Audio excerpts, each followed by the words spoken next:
Madame, bonsoir. Messieurs, bienvenue. Vous êtes sur Afrique Média. Merci d'honorer le rendez-vous de tous les week-ends. C'est le club de la presse qui débute sur la télévision panafricaine, votre émission interactive, votre émission de débat de tous les week-ends, de tous les samedis, qui revient donc sur les grands sujets qui meublent l'actualité en Afrique et même dans le reste du monde. Et pour cette édition, nous avons choisi de vous parler de la Côte d'Ivoire avec Blé Goudé, qui est donc aux portes de la CPI. La Côte d'Ivoire, finalement, a cédé à la pression de cette cour qui demande absolument à juger Blé Goudé, l'ancien collaborateur de Gbagbo. Que va-t-il se passer dans les prochains jours? Du moins, comment est-ce qu'on comprend aujourd'hui ce qui se passe en Côte d'Ivoire? La question est donc sur le plateau et sur ce club de la presse. Évidemment, nous parlons aussi de la Russie et de l'Occident. La guerre larvée, la guerre devient officielle, les sanctions pleuvent, la Russie imperturbable. Que va-t-il se passer dans les prochains jours? Seul l'avenir nous le dira, mais déjà sur ce plateau, on se pose déjà un certain nombre de questions. Est-ce que c'est le début d'une autre guerre froide entre ces deux parties du monde? On va poser tout simplement la question à nos panélistes qui sont déjà pour la plupart d'entre eux avec nous sur ce plateau d'Afrique Média. Nous sommes en direct de Yaoundé au Cameroun et cette émission est la vôtre. Elle prend tout un autre format. Nous allons à 90 minutes avec possibilité d'intervention par les lignes téléphoniques qui vous seront tout à l'heure communiquées. Mais avant que d'aller un peu plus loin, maintenant qu'on vous a présenté le menu de cette émission, je vais introduire rapidement ceux qui vont animer ce programme. Je commence donc par vous présenter le professeur Pascal Charlemagne Msanga Nyamding, qu'on ne présente pratiquement plus. C'est un universitaire, c'est un politologue, c'est aussi un homme politique en tant qu'il est membre du comité central du Rassemblement démocratique du peuple camerounais, le parti au pouvoir au Cameroun. Professeur, bienvenue sur ce club de la presse. Merci pour cette invitation et bonjour surtout à vos fidèles téléspectateurs. Alors, je reste très rapidement avec vous parce que j'ai fait sciemment de mentionner que vous êtes du RDPC. Lundi prochain, c'est le 24 mars et on sait que dans cette formation politique, cette date est une date importante en ce qu'elle commémore l'anniversaire de la naissance de cette formation politique de Paul Biya. Alors, lundi prochain, que va-t-il se passer? Surtout, est-ce qu'on peut très rapidement dire un mot sur les 29 ans d'existence du RDPC au Cameroun? Oui. Qu'est-ce que ce parti a apporté? Non, il y a beaucoup de choses qui ont changé au Cameroun. Moi, je dis que nous célébrons d'abord une mutation, ce que je peux appeler une espèce d'alternance institutionnelle. N'oubliez pas qu'il n'y a pas de système démocratique sans alternance. Et le RDPC, avec le président Paul Biya, a donné le ton. Parce que, voyez-vous, nous sommes partis d'un régime à parti unique à un régime multipartite. C'est de l'alternance. Et au-delà de cette dimension institutionnelle, au niveau local, on a vu qu'en 29 ans, si vous faites le bilan, vous allez voir que tous les 5 ans pratiquement, sur le terrain, la classe politique a été renouvelée, élective, a été renouvelée, les maires, les députés, et même les membres du comité central. Vous voyez, moi je suis un jeune membre du comité central. Mais quand même, il y a eu beaucoup de bruit ces derniers temps. Oui, beaucoup. Il y a beaucoup. Vous savez, lorsqu'on fait un bilan, c'est l'actif et le passif. Bon, on a eu un passif de construction où effectivement, on n'avait pas toujours de bons militants, tout le monde se cherchait. Et puis, mais lorsque vous voyez maintenant l'actif, dans l'actif, c'est vrai qu'il y a un aspect positif, il y a un aspect négatif aussi. On aimerait connaître le négatif. Le négatif, vous savez, le vol, c'est plus facile de dire le vol, les détournements de fonds, le mensonge, l'hypocrisie des personnes qui entourent le président de la République. Les opportunités. Voyez un peu comment aujourd'hui certains ont donné une image d'un RDPC comptoir de commerce où on peut acheter une place pour être investi député, où on peut donner de l'argent pour être investi maire. Voyez, il y a eu beaucoup de problèmes et je crois que c'est ce qui fait la force aussi du RDPC, c'est que dès le congrès de 2006, le président national a su donner le ton, même s'il faut le reconnaître qu'il n'est pas toujours suivi. Regardez, le président a parlé longtemps des personnalités ressources pour mettre en place les délégués du comité central. Si nous nous en tenons simplement aux dernières élections de septembre, double scrutin de septembre 2013, eh bien, vous allez constater que des personnes ont commandé les investitures à partir du secrétariat général du comité central. Il y a une commission de discipline qui a même du mal à identifier. On voit pas les résultats, non, surtout les indisciplinés sont dans cette commission. Écoutez, nous célébrons le 29e anniversaire.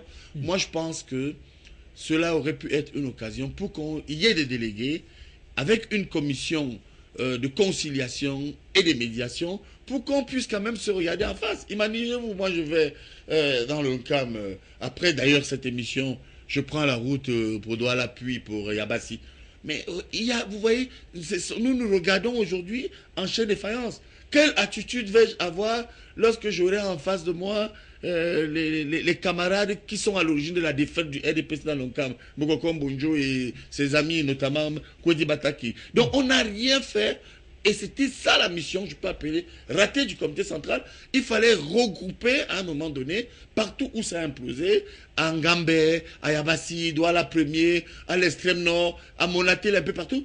Et il fallait vraiment qu'on place ce 29e anniversaire sous le signe du dialogue, de la réconciliation et de l'apaisement. Malheureusement, certains ont encore raté l'occasion de relancer le parti. Ok, merci à vous, donc, professeur Msanga Nyamding. J'accueille à présent Jean-Baptiste Biaye, il est directeur de publication de prospective nouvelle. Avec lui, on va évoquer, la FIFA a décidé cette semaine donc de prolonger le mandat du comité de normalisation de la Fédération camerounaise de football jusqu'au 30 novembre prochain.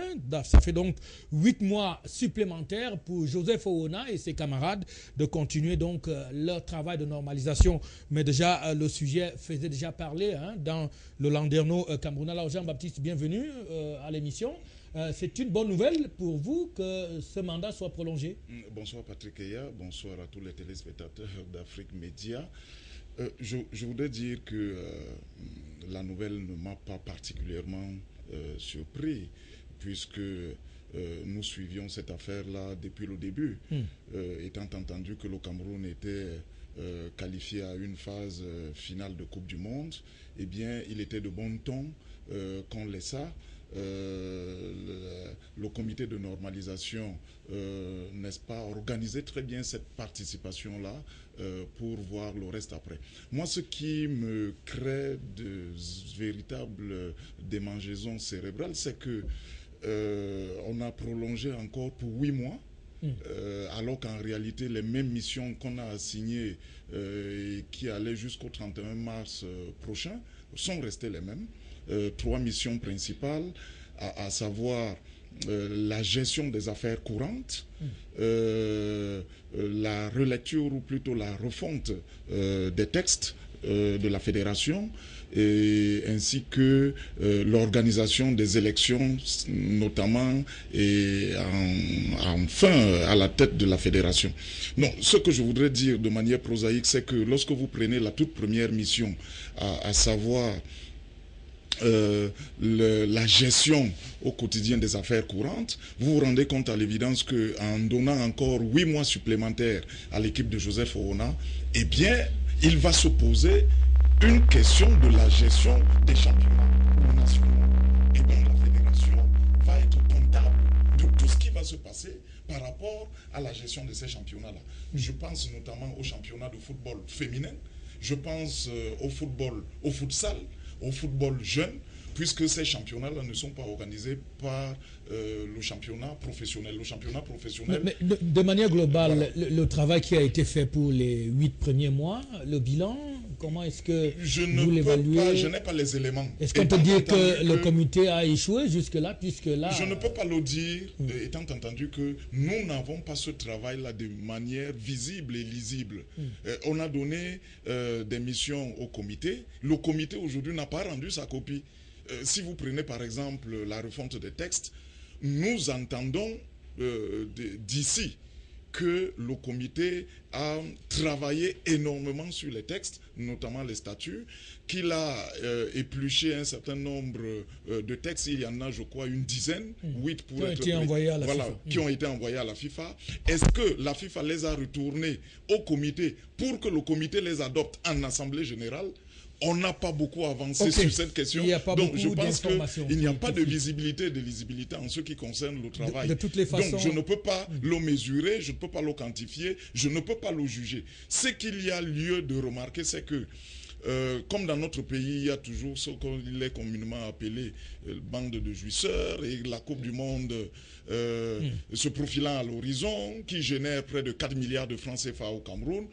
Eh bien, l'expert de la FIFA qui a séjourné récemment au Cameroun est venu dire aux Camerounais que lui-même, étant intéressé par la Coupe du Monde, il ne sera même pas prêt au Cameroun pour suivre les activités, le processus. Les Camerounais eux-mêmes qui sont impliqués dans le cadre de ce comité de normalisation vont se retrouver en Coupe du Monde, et donc ce n'est qu'après la Coupe du Monde qu'on verra effectivement voir ce qui doit être fait. Ce qui va être fait. D'accord, merci à vous Jean-Baptiste Biaye. Achille Nko est aussi avec nous, il est écrivain. Et il nous joue aussi souvent le rôle de consultant du monde arabe. Justement, je voudrais qu'on évoque un peu la situation de Saadi Kadhafi, le fils de Kadhafi, qui était donc au Niger et qui a été récemment extradé en Libye. Et les nouvelles qui parviennent parlent aujourd'hui du Niger qui aurait cédé à une certaine pression. Alors, Achille, est-ce qu'on peut dire que c'est la France, encore une fois, qui a tiré les manettes et a poussé le fils de Kadhafi à rentrer en Libye et Manu Militari? Tout à fait, ça il faut le reconnaître. Vous vous souvenez déjà que quelque temps avant la chute de Kadhafi, le président nigérien Mahamadou Youssoufou disait déjà que la chute de Kadhafi pouvait entraîner, n'est-ce pas, l'insécurité dans la sous-région. Et on a vu cela avec l'augmentation, n'est-ce pas, du terrorisme, notamment au Mali et dans bien d'autres régions. Et évidemment, le Niger ne pouvait pas faire exception par rapport, n'est-ce pas, à cette insécurité au niveau, n'est-ce pas, de cette sous-région. Et vous avez vu, quelque temps après, la France a aidé de manière musclée à rétablir l'ordre face à la pression ou à la menace des terroristes. Et quelque part aussi, n'est-ce pas, cela a donné le courage et l'envie, n'est-ce pas, aux autorités nigériennes, n'est-ce pas, de coopérer face justement à l'appui logistique que la France a apporté au Mali. De l'autre côté, il faut reconnaître que il n'existe carrément pas d'État en Libye, parce que les institutions démocratiques fiables ne sont pas en place. Ça veut dire quoi? Ça veut dire que l'extraction, n'est-ce pas, de Saad Kadhafi ne vient effectivement pas à point nommé, parce qu'il fallait d'abord à la base restructurer les institutions judiciaires capables, n'est-ce pas, de juger les crimes de guerre, etc., etc. Donc, une fois de plus, je pense pour ma part que les uns et les autres ont mis la charrue avant les bœufs, et finalement, ça va aboutir à quoi? Est-ce que le cas de Saad Ma'amar al-Kadhafi pourrait effectivement consolider, n'est-ce pas, l'unité nationale en Libye? Parce que là, il faut voir qu'est-ce qui est prioritaire, qu'est-ce qui devrait venir avant. Quand on sait que, n'est-ce pas, la région natale de Ma'amar al-Kadhafi, qui est également la région natale de Saad Ma'amar al-Kadhafi, est effectivement une région où il y a ébullition, où on voudrait même passer à la sécession. Donc, il faut essayer de gérer ces cas avec beaucoup de tact, de tact et de sagesse. Oui, très rapidement, professeur. C'est très grave ce qui s'est passé du point de vue des relations internationales et du point de vue même des droits de l'homme. Je vous assure que tous les spécialistes tombaient des nues. Savoir que un chef d'État est tombé, on nous a promis après la chute de Kadhafi la stabilité, la démocratie, Et finalement, c'est l'anarchie qui s'est instituée avec une balkanisation totale, et alors totale, de la Libye, où les nouveaux maîtres du terrorisme et du désordre, chacun dans leur bantoustan, font ce qu'ils veulent. Alors comment imaginer qu'un État comme le Niger, qui est membre de l'Union africaine, membre de l'Organisation des Nations Unies, avec un chef d'État qui a quand même été démocratiquement élu, puisse céder à un tel chantage? Je crois que si on ouvre une enquête de très près, cette affaire ne semble pas claire. Et nous autres spécialistes, nous sommes choqués parce que ça discrédite le Niger. On ne peut pas comprendre que le même cas d'ailleurs s'est produit en Algérie avec la fille de Kadhafi, qui a été plutôt expulsée vers l'Arabie. On ne peut pas comprendre que, alors qu'ils savent que la vie de ce jeune homme est en danger, son père a été assassiné, ses frères ont été assassinés, et on ne peut pas comprendre que le Niger les sacrifier. Vous savez, moi j'ai du vague à l'âme parce que ça montre une fois encore que la pauvreté et l'état de délabrement dans lequel sont nos États peuvent inciter les chefs d'État, du moins certains chefs d'État africains, à poser des actes irresponsables. Parce que ce garçon, soit il sera tué, assassiné, ou soit il finira toute sa vie en prison, alors qu'en réalité, il n'est en rien responsable des frasques de son père. On veut éliminer les Kadhafi. On veut éliminer les fils des petits-fils. Tout le monde le sait. Et c'est dommage que, une fois de plus, c'est un État d'Afrique noire francophone qui a offert un tel spectacle. Voilà, merci donc pour tous ces éclairages. On va entrer dans le premier thème qui nous intéresse et un sujet qui ressemble un peu à cette situation que vit le fils de Kadhafi. C'est en Côte d'Ivoire. Je ne sais pas si il faut mettre les deux sujets sur le même plateau, mais on va en parler. Charles Blé Goudé, le ministre de la rue, comme on l'appelait, du moment où Gbagbo était aux affaires en Côte d'Ivoire. Lui aussi a été extradé du Ghana. Il a été incarcéré en Côte d'Ivoire. Et voilà que la CPI a mis la pression sur le régime d'Alassane Dramane Ouattara, qui finalement, après avoir quelque peu traîné les pieds, a donc décidé d'envoyer Charles Blé Goudé dans les prochains jours devant la Cour pénale internationale. Est-ce que, professeur, on va rester sur vous, est-ce que c'est des cas qu'on peut dire similaires, le cas du fils de Kadhafi et le cas Blé Goudé aujourd'hui, qui, sauf miracle, va se retrouver aux côtés de Laurent Gbagbo à la CPI. D'abord, il faut... Quelle analyse peut-on faire aujourd'hui de ces États africains qui ne cessent de céder Bon, du point de vue analytique, les problèmes ne sont pas les mêmes. Il faut reconnaître que le peuple libyen a été victime d'un hold-up politique. On a assassiné son leader pour des raisons à la fois géopolitiques et pour des raisons géostratégiques. Vous savez que le principal enjeu en Libye, c'était le pétrole libyen.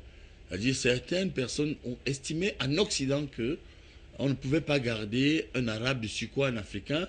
Il ne lui appartenait pas de contrôler le pétrole et de jouer au shérif financier vis-à-vis de l'Italie, vis-à-vis de la France. Je crois qu'il s'agit tout simplement là, pour moi, même d'un acte raciste. Parce qu'en réalité, les Africains ne contrôlent pas leurs ressources. Et lorsque vous voyez ce qui se passe aujourd'hui dans le monde, avec cette redistribution des cartes au Proche-Orient, dans le Golfe et en Afrique, vous comprenez effectivement que la Troisième Guerre mondiale s'est déclenchée et elle n'est véritablement visible maintenant qu'avec l'affaire de Crimée. On reviendra peut-être là-dessus. On en parle. Alors, en comparaison, je dis que, même si comparaison n'est pas raison, en réalité, les deux cas ne sont pas les mêmes. Parce qu'il s'agit d'abord d'une guerre civile interne en Côte d'Ivoire qui a été provoquée par une question de gouvernance. Maintenant, la CPI, au regard de sa mission dévolue, contenue entre les États partis à Rome en 1998, l'accord qui crée vraiment la CPI, la notion de crime international, de crime contre l'humanité et des crimes de guerre est reconnue comme telle. Et elle justifie d'ailleurs l'existence de la CPI. Et personne, aucun Africain sérieux, ne peut nier qu'il y a eu beaucoup de morts. Beaucoup de morts avant l'élection et après l'élection en Côte d'Ivoire. Et je crois qu'il est tout à fait normal que ceux qui ont ou qui sont à l'origine de ces actions répondent de leurs actes. D'ailleurs, alors que la CPI ne tue pas, la CPI c'est une justice organisée, elle est encadrée, alors que Saad Mohamed Kadhafi, il est plutôt en danger et on se pose plutôt la question, est-ce qu'il sera jugé? Or, chez Blé Goudé peut être déporté à la CPI, comme aujourd'hui le président Gbagbo, mais rien ne dit qu'ils ne s'en sortiront pas, ou du moins, ils ne sortiront pas acquittés. Au moins là-bas, moi je pense qu'il y a une justice et ce n'est pas à comparaître. Et je pense que, pour chuter, que Blé Goudé, effectivement, vous l'avez vous-même appelé le ministre de la rue. Bon, alors vous comprenez que dans un État, on ne peut pas accepter ce type de choses. Vous voyez, parce que nous, au RDPC, on a une jeunesse qui a été frustrée. Je vais essayer de penser à mon camarade Charles Ateba, il est décédé. Qui sera inhumé le week-end prochain. Le week-end prochain, à la fin de l'émission, merci. Mais j'attire votre attention que les Blé Goudé, les Soro ne sont pas toujours des exemples pour la jeunesse africaine. Parce que ici, nous, la jeunesse vieillissante du RDPC, malgré les frustrations que nous avons connues, on aurait aussi pu prendre des armes pour nous affirmer. Mais moi, je dis que ce n'est pas une voie acceptable. Alors, les Blé Goudé et les autres, la jeunesse ivoirienne, pour moi, n'est pas une jeunesse modèle parce qu'elle a voulu prendre des armes pour faire partie de celui qui était au pouvoir. Ok. Merci à vous. Je reviens à vous tout à l'heure, professeur, pour parler de ce sujet. Le temps de prendre Achille Nkor. Le professeur l'a dit, les cas ne sont pas les mêmes, Blé Goudé et Saadi Kadhafi, même si sur un plan purement africain, on ne voit pas toujours d'un très bon œil cette sorte de justice à 2 poids 2 mesures qui est donc appliquée par la CPI, parlant justement de la Côte d'Ivoire où beaucoup pense que la CPI ne sévit que dans le camp Gbagbo et laissant pratiquement libre d'autres acteurs, pourtant importants dans la crise ivoirienne, qui se retrouvent aujourd'hui aux affaires à Abidjan. Tout à fait, cela est évident. Je salue d'ailleurs l'analyse du professeur. Mais le moins que je puisse dire est effectivement que en fait, les deux cas ne sont pas semblables dans la mesure où les différentes crises qui ont conduit, n'est-ce pas, à commettre ces crimes, si crimes il y en a eu, ne sont pas les mêmes, les contextes sont tout à fait différents. En Libye, il y a un non-État, donc on ne sait pas si effectivement il pourra être jugé. Mais ce qui est certain, c'est que du côté effectivement de la Libye, les autorités libyennes, sous aucun prétexte, ne vont accepter que la Cour pénale internationale juge Saad Kadhafi. Ça, il faut le reconnaître parce qu'il y a quand même une forte concentration et à l'attachement de la culture libyenne. Et ça, vous pouvez le comprendre à travers leur religion et à travers leur manière d'être.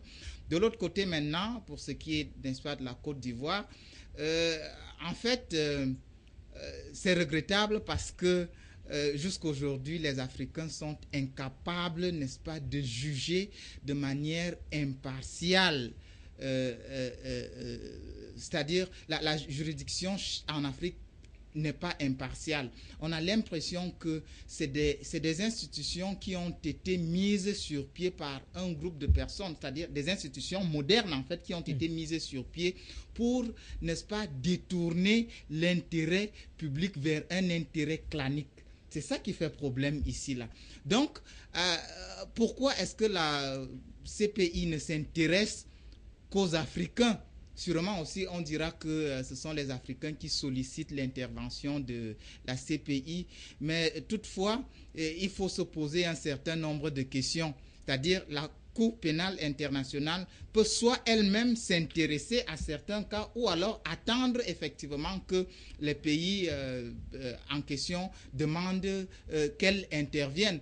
Mais je dis effectivement c'est un poids à 2 mesures. Nous savons que Bush a commis, n'est-ce pas, des crimes énormes en Irak. Vous vous souvenez encore que lorsqu'il y entrait, c'était pour des raisons qui le concernaient personnellement. Et aujourd'hui, regardez l'état dans lequel il a laissé l'Irak. J'ai dit c'est dangereux ça. Et de l'autre côté, prenons Sarkozy qui est intervenu en Libye de manière très rapide, et on voit aujourd'hui ce qui se passe en France. On se rend compte qu'on a en fait la mentalité entre guillemets d'un voyou, d'un bandit qui ne cherchait que l'intérêt personnel. Et aujourd'hui donc...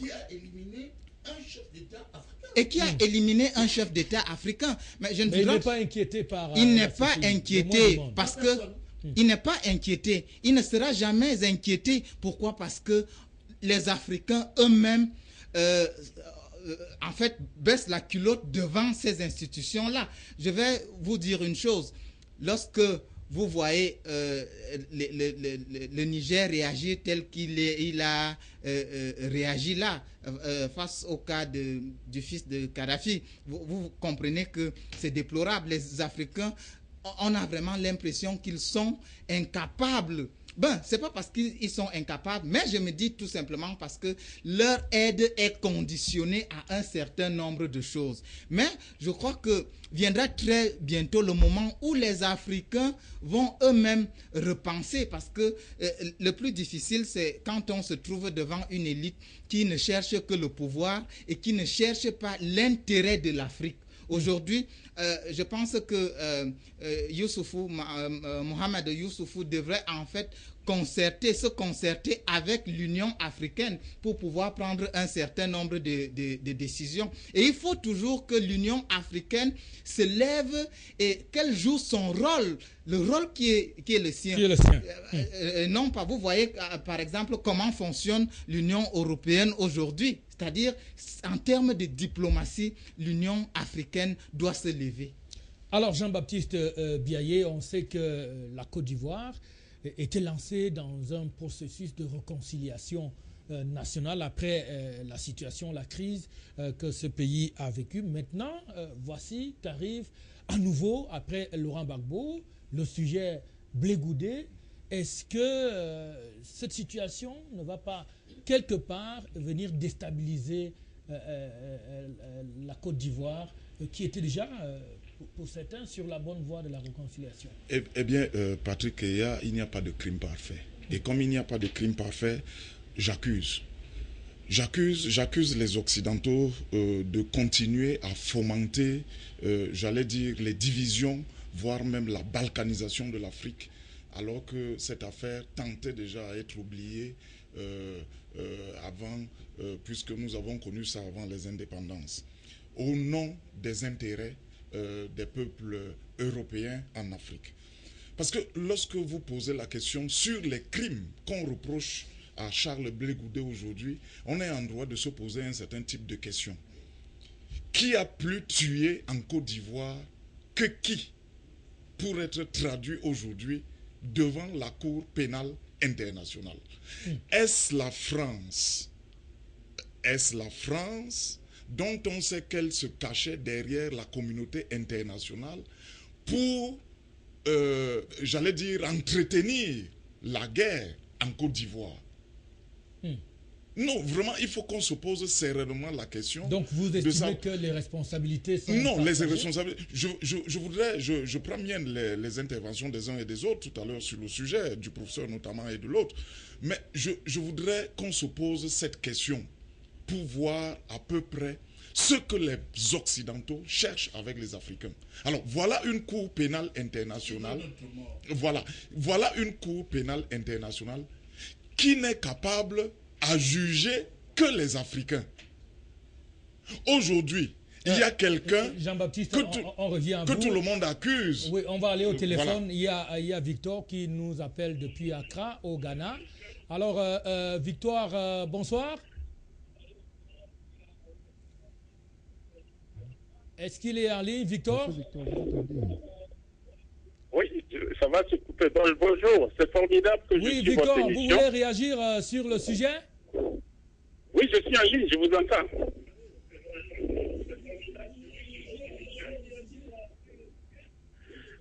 Ce que je voulais dire... Voilà, allez-y, on vous écoute. C'est par rapport au comportement des jeunes Blé Goudé.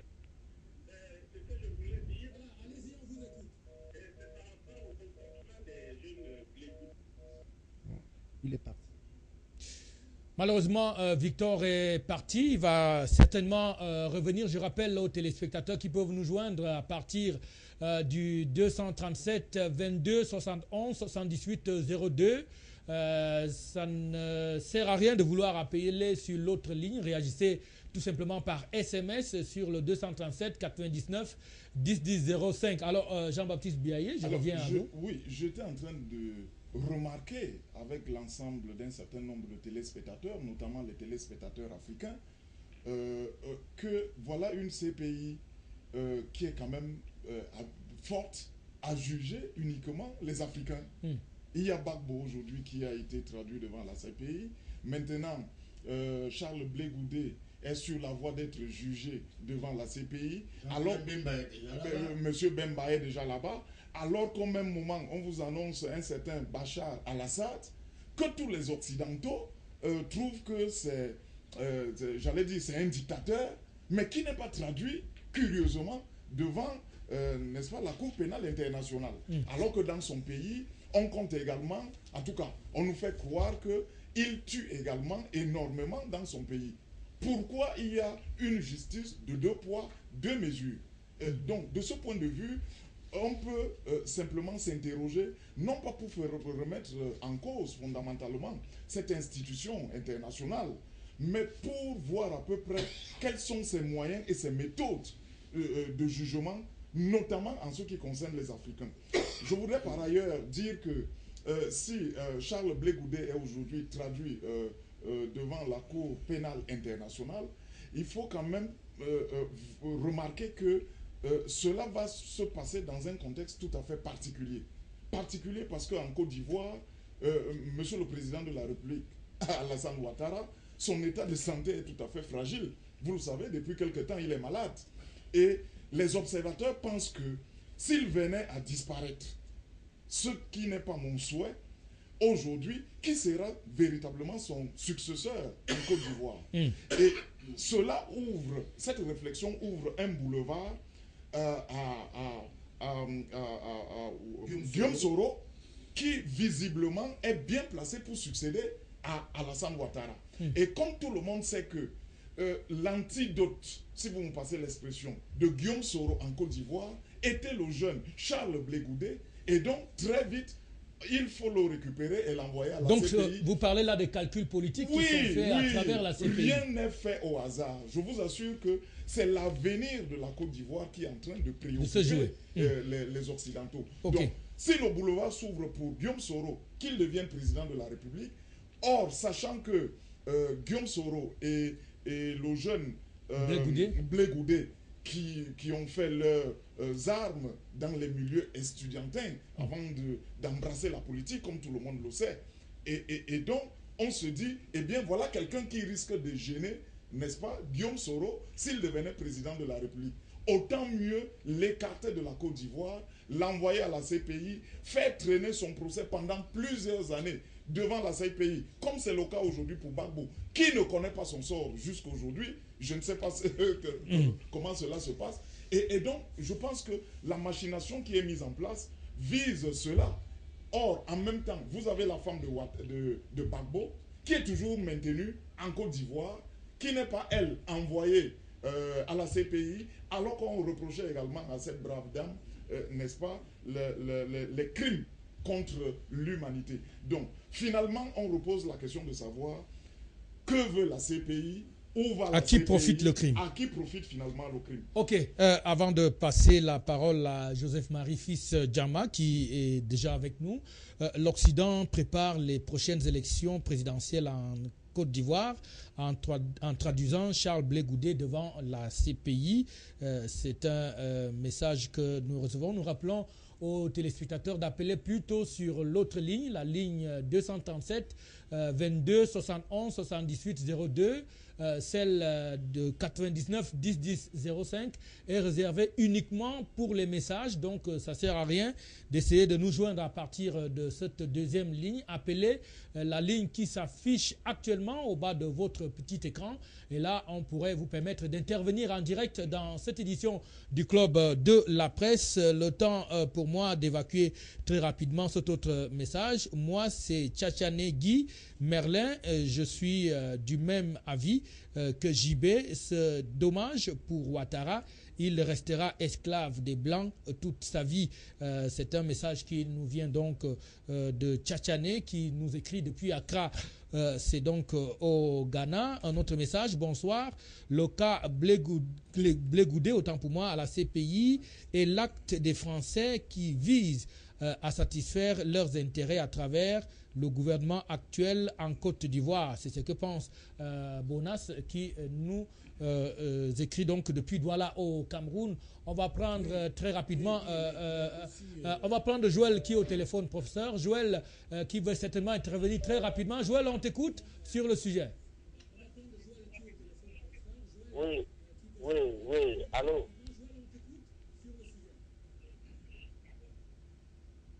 Oui, bonjour. Oui, vous êtes en ligne. Oui, je voulais que je appuyer ce que M. Bailly vient de dire là. Il a tout dit. M. Begoudé n'a rien à faire à la CPI. Oui, parlez, Joël. Alors, puis que les Français qui veulent faire ça, nous les Africains, on ne peut pas réagir quand nous là. Donc, ça c'est le américain a fait. Il a tué, on dit rien fait. Quand il a tué, on ne dit rien fait. Et ça, c'est ce que nous, on n'aime pas voir. Voilà, merci Joël, on vous a écouté. Oui.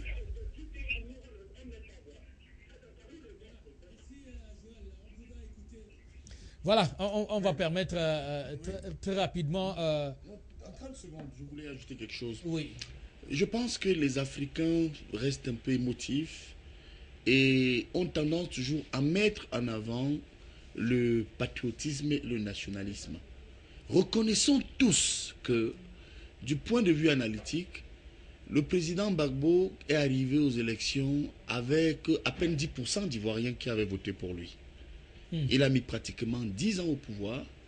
Au moment d'organiser les élections, alors qu'il était lui-même au départ contre ce qu'on a appelé l'ivoirité, il a utilisé l'ivoirité comme un instrument je dirais, d'élimination de son adversaire historique Ouattara. Alors, en 30 secondes, moi je ne comprends pas ces Africains. Parce que la certification, nous avons un principe en droit international qu'on appelle le pacta sunt servanda. C'est-à-dire c'est le principe par lequel vous signez des engagements internationaux et cela vous engage, vous devez les respecter. Le président Gbagbo, qui était libre de ne pas organiser ou d'organiser les élections, a accepté le financement de la communauté internationale. Et il a signé la certification au regard de cette exigence qui mettait la Côte d'Ivoire techniquement sur la tutelle électorale des Nations Unies. Moi, je ne comprends pas pourquoi. Bon, parce que M. Gbagbo, à un moment donné, a mis en avant le nationalisme et tout ce qu'on connaît. Et on vient nous dire ici que c'est la France. Ce n'est pas la France qui a été à l'origine de tout ce qui a demandé aux Ivoiriens de se battre, de se tuer. Il faut que les Africains prennent leurs responsabilités. Nous aussi au Cameroun, nous nous battons au quotidien, nous prenons nos responsabilités, malgré les pressions, malgré le rétroviseur de la France, pour qu'il n'y ait pas certaines choses. Oui, moi, je ne suis pas d'accord. Oui. Ce garçon n'est pas un jeune modèle. Il doit partir de la CPI pour que cela ne recommence pas pour la jeunesse africaine. Voilà, Aboubacar est à Abidjan, en Côte d'Ivoire. Aboubacar, bonsoir et bienvenue. On vous écoute sur le sujet.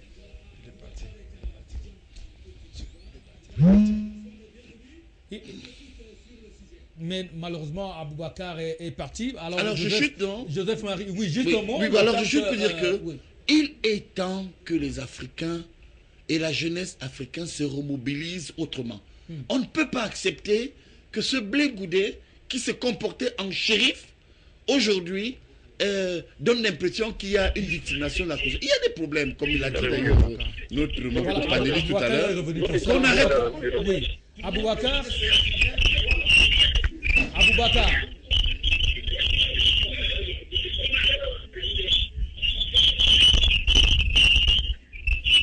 Allô? Aboubacar, éloignez-vous de votre récepteur, s'il vous plaît. Oui, on vous écoute. Allez-y, parlez. Allô, bonjour. Allô? Oui, bonjour. Oui, c'est monsieur Bonaventure Dubois. Allô? Quelques soucis avec cette connexion téléphonique. Oui. Je vous appelle depuis la Côte d'Ivoire. Allô? Oui, allô? Vous m'entendez maintenant? Oui, on vous écoute. Allô? Oui. Oh. Bon, j'aimerais... Aboubacar, vous êtes en direct, on vous écoute. Oui, tout à l'heure, vous avez dit que ce monsieur...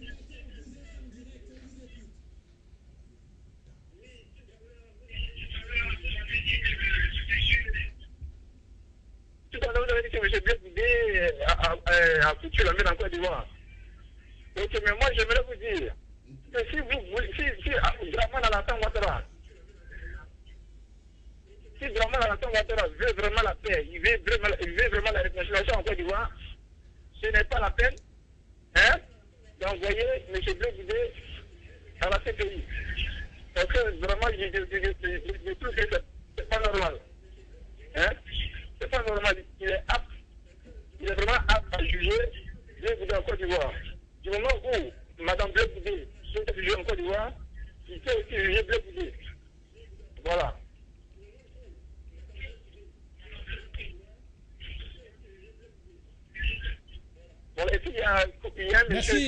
Merci Aboubacar, on vous a compris. Alors Joseph Marie-Fils Djama, c'est un sujet préoccupant. Le professeur pense que Blé Goudé mérite effectivement d'être présenté devant la CPI pour répondre de ses actes, contrairement à ce que pensaient les autres qui semblaient dire que c'est plutôt une justice à deux poids, deux mesures. Quelle est votre position?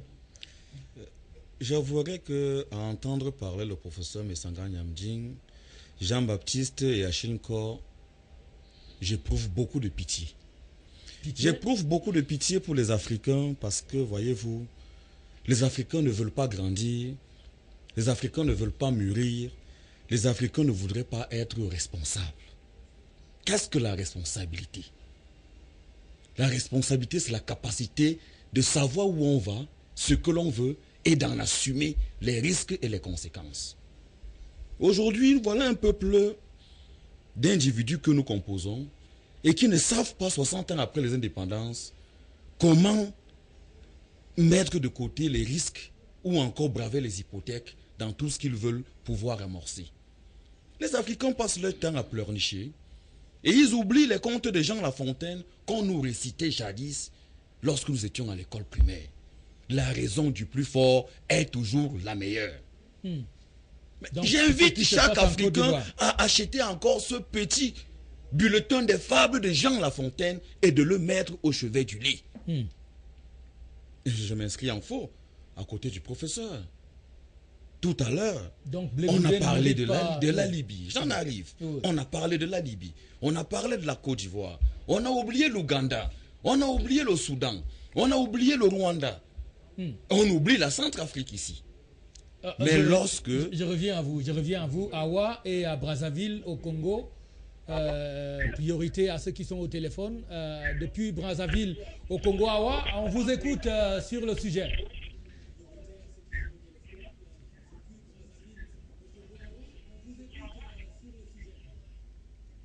Bonjour, monsieur le journaliste. Vraiment, je suis tellement touché de voir